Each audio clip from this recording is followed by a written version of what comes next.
Okay, so the slide before this was the video that I uploaded today talking about relationships and then relationship attributes. And so now we learned about relationships, entities, attributes. We have an ER model that's developing for this company. And you can see the clinic is here, and it shows an example of a composite attribute. That's this address is a composite attribute. The patient has a multi-valued attribute, the phone number. It has a derived attribute, which is age. That means you can calculate it from the date of birth. And then so far we put two relationships. The works at one. So we said that a doctor can work at many clinics. Also, a clinic can have many doctors working at it. So if you see the ends here, there's the crow's foot on both ends because it's a many-to-many relationship. And it's optional for the doctor, which means there could be doctors in our database that don't have hours at any of the clinics, maybe because they're new. But it's not optional. There's a line here for the clinic. So a clinic has at least one doctor working at it because that wouldn't make any sense for there to be a clinic, but no doctors. So now let's look at a special kind of relationship. So there's this relationship called an identifying relationship. And whenever you have an identifying relationship, you have it attached to what's called a weak entity. So a weak entity is one that doesn't exist without the relationship that it's in. So it has no identity except for it's part of this relationship. It doesn't have its own existence in the world. And because if it doesn't have its own existence, it doesn't really have an identifier for itself, except in combination with this other entity that is identifying it through their relationship. So let's see an example.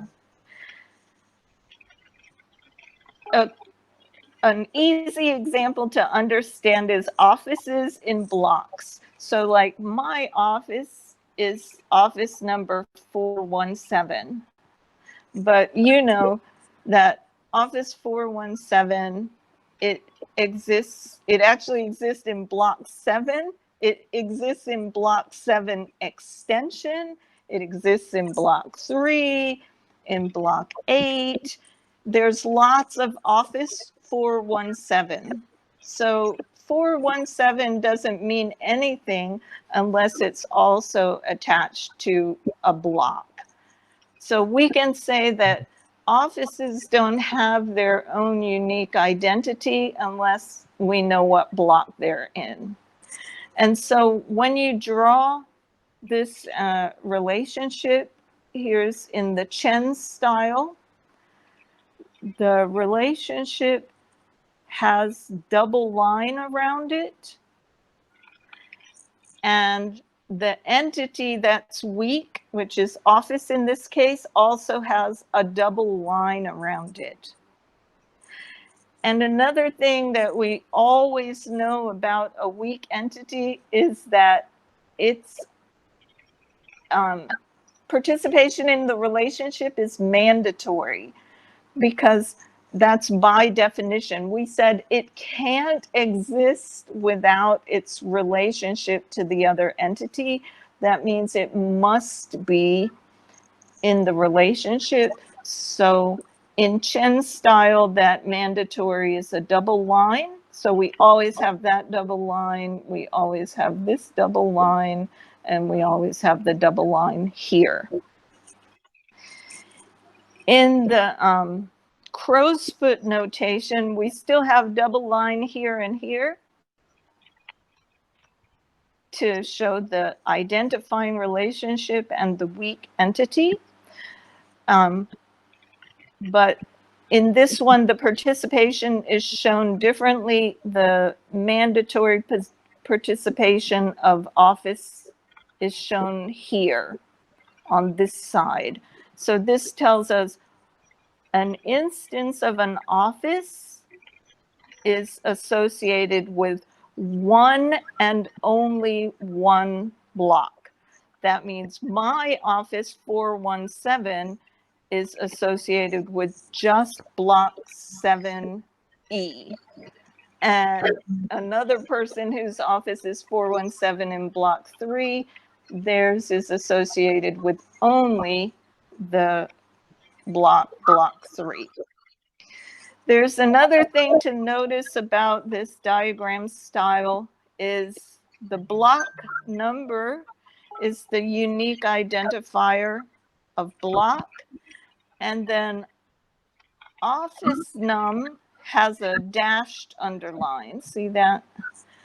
So the dashed underline tells us that this is the partial key or partial key attribute. And that means that this is only a unique attribute in combination with this one. So by definition, this weak entity can't have any attribute that has a solid underline. It only has one or more that have the dashed underline. So it's a special kind of relationship. So in our scenario of doctors and clinics and so on, we have this thing, an appointment, and it's a mystery so far. What's an appointment? So maybe an appointment is a relationship between the doctor and patient. So like this, a doctor, or we'll say a patient. A patient makes an appointment with a doctor. So that's like a relationship. Maybe it's a relationship between the doctor, patient, and clinic, like this. A patient makes an appointment with a doctor at a clinic. Maybe it's just an entity. It's an appointment and it has relationships to the doctor, to the patient, and to the clinic. So like this, the doctor holds an appointment, patient makes an appointment, the clinic hosts the appointment. So it might be an entity with 3 relationships, and it might be a weak entity. So there's no such thing as an appointment unless there's a doctor there, because the doctor makes the appointment. Or maybe it's a weak entity that is identified by doctor and patient. So we can say that an appointment doesn't exist unless the 2 parties who the appointment is between are both part of it. So that's the thing about modeling, is that sometimes it's not clear what something is, and it just depends how you feel about it. So I'm going to show you a couple solutions to this that I did in previous years. So one time I decided that an appointment, here it is, the appointment here, I said it was a relationship between the patient and the doctor, and if you notice, it was a really complicated relationship because it was a relationship that had lots of attributes.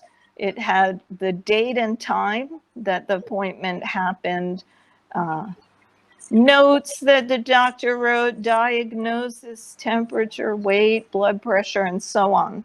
Because those are all attributes not of the patient, not of the doctor, but at the appointment. They're the blood pressure that we took during that appointment on that date and time, and the diagnosis that was made at that time. So one thing when you're modeling is if you get a relationship that's so complicated like this, then it should lead you to believe that, you know, this is too important to be a relationship. It's too complicated, and it really is an entity. So in another time that I modeled this similar problem, and this one I called the office clinic office, but the same idea.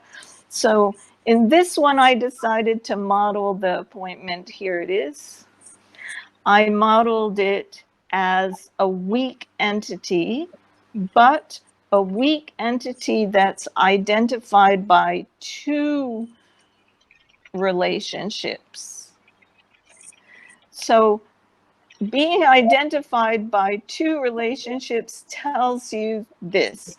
It tells you that the only way to know the appointment is who was the doctor, who was the patient, and when. When did it happen? So an appointment would be known by the patient, doctor, and date time combination. So that's another interpretation of the similar idea. But this one is better because there's so many attributes. When there's a lot of attributes, it gives you this idea that this thing is very important to our database and to our model. And that's why we would make it an entity rather than a relationship. Relationships should be simple. Like this one is okay. It's simple.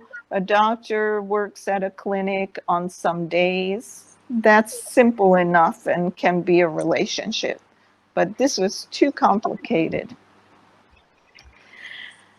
Now this year I have the same problem, and I've decided upon further reflection that appointment is a weak entity, but it's only identified by the doctor. So this relationship with the patient is not identifying. And this relationship with the clinic is also not identifying, only with the doctor. Why did I think that? I decided that maybe in our database, we put the doctor's available appointments and store that even before a patient signs up for it. So if I was going to store these appointment blocks in my database, then the only identification would be the doctor. And so now this is in the crow's foot notation. So we see appointment is drawn in weak entity style, holds is drawn in the identifying relationship style. So this is weak. This is the identifying relationship. And we can see that the participation of appointment in holds is mandatory by this line. That tells us that an appointment is associated with a doctor, with one and only one doctor, exactly one. So it's mandatory. It can't be zero. So that's an identifying relationship. And now I've put a few more things on here. Yes. Okay, do you have any questions about that idea?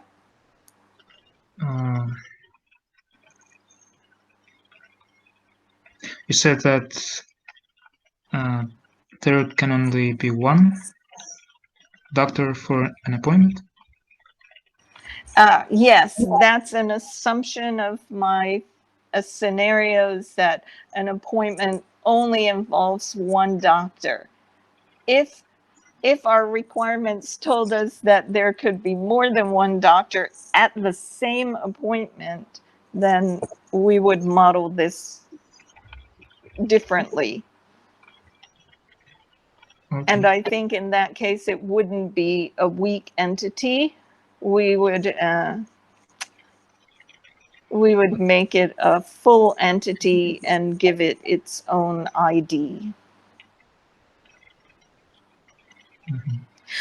And oh, I forgot to say too, so now my model is growing. You can see that patients didn't have an ID, so I just made one up. So in our database, we have a patient ID and we have a doctor ID.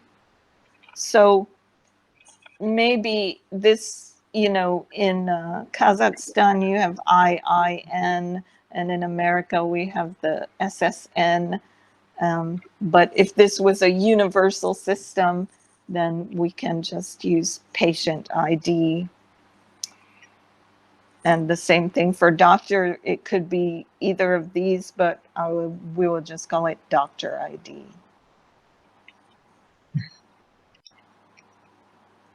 So for the appointment, the key attribute is date, time plus doctor ID. Exactly. Mm-hmm. And we don't need patient ID for that. Right. I decided that we might store the available appointment in the database with just the doctor ID and date time. So Okay. that's why I decided that. But I also want to show that a lot of doing these kind of modeling depends on your assumptions, also just on your feeling about the system. So obviously I made the requirements because it's an exercise, but I made an assumption as the modeler that we would be able to store empty appointments like that in the database. Mm-hmm. All right, I'm going to tell you about one more kind of special relationship. It's the recursive relationship. So that's a relationship with an entity with itself.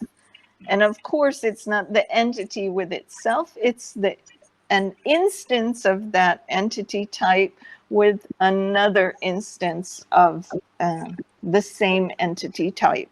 And a really obvious example of that is supervisors of employees. So employees are all employees. And then one employee might be the manager of some other employees. So we have this relationship, and you see on this side is the one side, and this is the many side. So one employee who's the manager. So on this side, it's the manager side. And then on this side, it's the worker, subordinate, whatever word you want to use. One manager might have N people who work for them. And you just draw it like that. And some people always write a little note on the lines to make it clear which side is the one side and which side is the many side. I just drew it to know that it's one to many. And you see the little O's on both sides of this. That means the relationship is optional on both sides. So not every employee is a manager or has a supervisor, because you have to imagine that there's one employee who's the top employee, so they don't have a supervisor. And then it's obvious that not every employee is a manager. So no specific employee has to be part of this relationship. And this occurs in many situations, but not so often. Usually relationships are between two different entities. And so let me switch to Chrome. So now I'm making this whole model bigger. So here I have the doctor, appointment, and patient as it was on the previous screen. And now I added the what days. So clinics and doctors have a many-to-many relationship, and the working at a clinic has one attribute, which days. And then here I've put other employees. So in the scenario I said, doctors work at different clinics, but all the other employees are assigned to just one clinic. So these regular employees, maybe they're office managers or nurses or blood technicians, and all kind of employees work at a clinic. They belong to the relationship works at, which is one to many. It's mandatory for both sides because employees have to work at a clinic and clinics have to have at least some employee. And then I put the supervisor relationship on this employee table as well. So now this model for the requirements that were written down is pretty much finished. But so if you looked at the assignment I assigned you, so I said, what kind of assumptions did you make? So I made an assumption. I made an assumption that employees who work at the clinic and doctors are so different in the things that they do and the roles that they play that they're different entities. Even though, you know, a doctor is an employee of this medical company, just as the nurses and office managers are. But I assumed that they were different enough that they should be separate. So that was a decision that I made as the designer of this database. And it's my own. So when you're doing your model for the hotels, you know, you might make decisions like that, and those are just your decisions, and you would just make a note of that in your design. Like, I decided it's going to be this way, it makes sense, and that's it. So do you have any questions? In the employee entity supervisors relationship, why is there only one constraint? Oh, I think I just didn't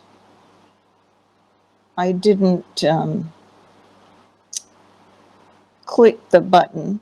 I don't know if you looked at this tool yet. It's really simple. So there you go. I put optional on both sides and it put the O. This tool, this ERD Plus, is so easy because it uses all the database terminology. So you can just click these buttons and it draws it. If you use the tools like Lucidchart or Draw.io, diagrams.net, you have to know some of it yourself. Not all of it, because just recently the Draw.io, diagrams.net improved their ER modeling components. So we have all these things, optional, mandatory, identifying, very clearly shown. And so you just put them all together. But in those tools, you have to draw the line. But those tools are better because if you see, I can't change the size of any of these things. I can, well, I don't even seem to be able to move them.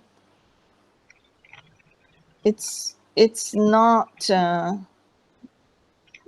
oops. It doesn't give you so much flexibility. You can move the things, but you can't change their size. I don't know why it's not letting me move them right now, but you can. But that's up to you what kind of tool you want to use to draw.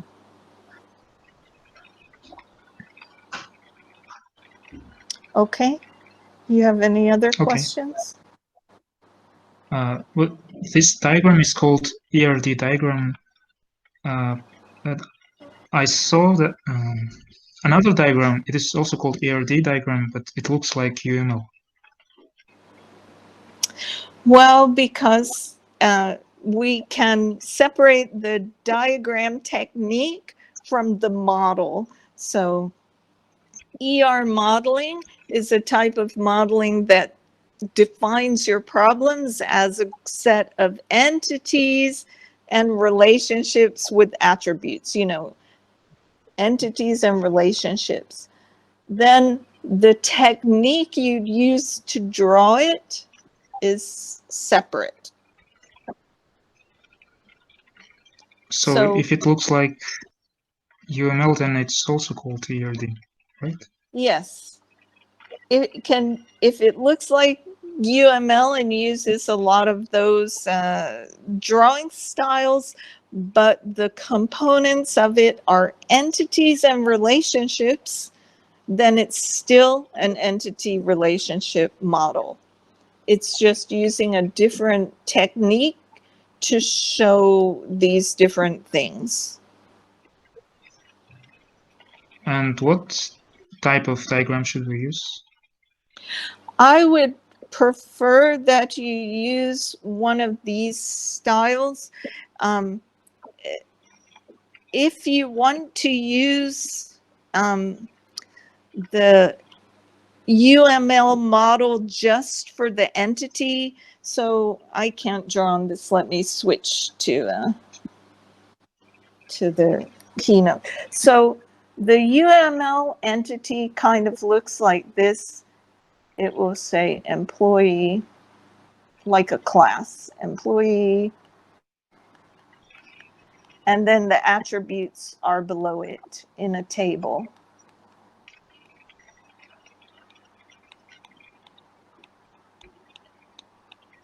That actually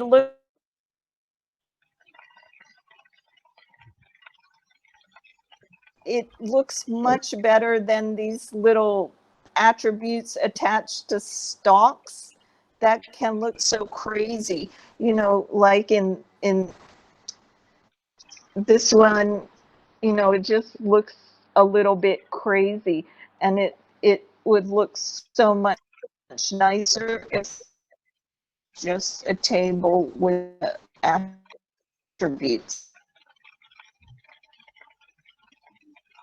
I think that in the UML model, I'm not sure about how they depict these special kind of attributes like derived and multi-valued. That technique, because I usually don't use that model. I use this style for a relational model, but not for ER. Even though I don't like it, I still use this kind of Chen style. This is the Chen style for my drawings. But for your work in this class, as long as you use a consistent notation, it's okay with me.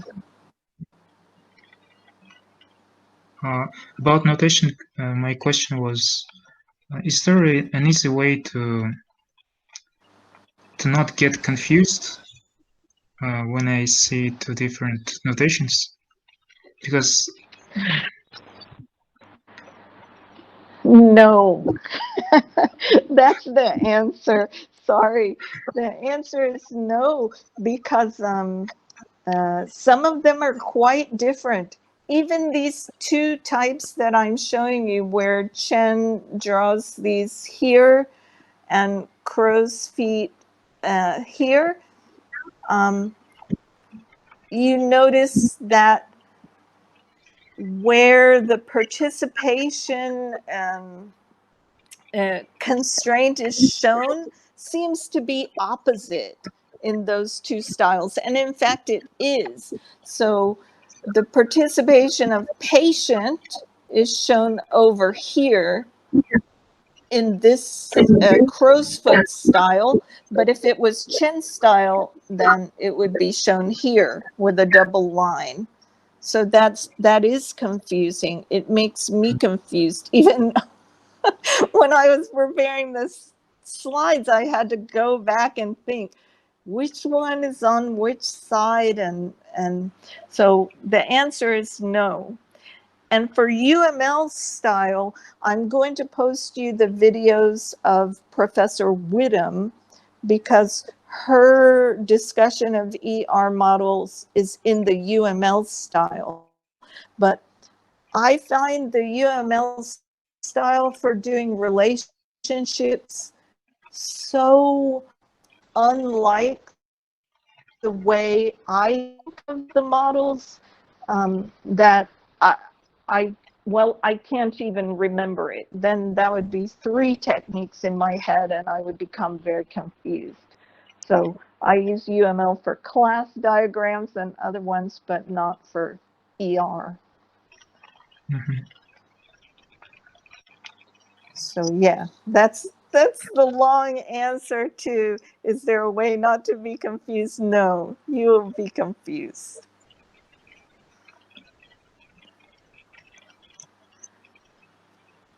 Okay, then I don't have questions. Do you have any?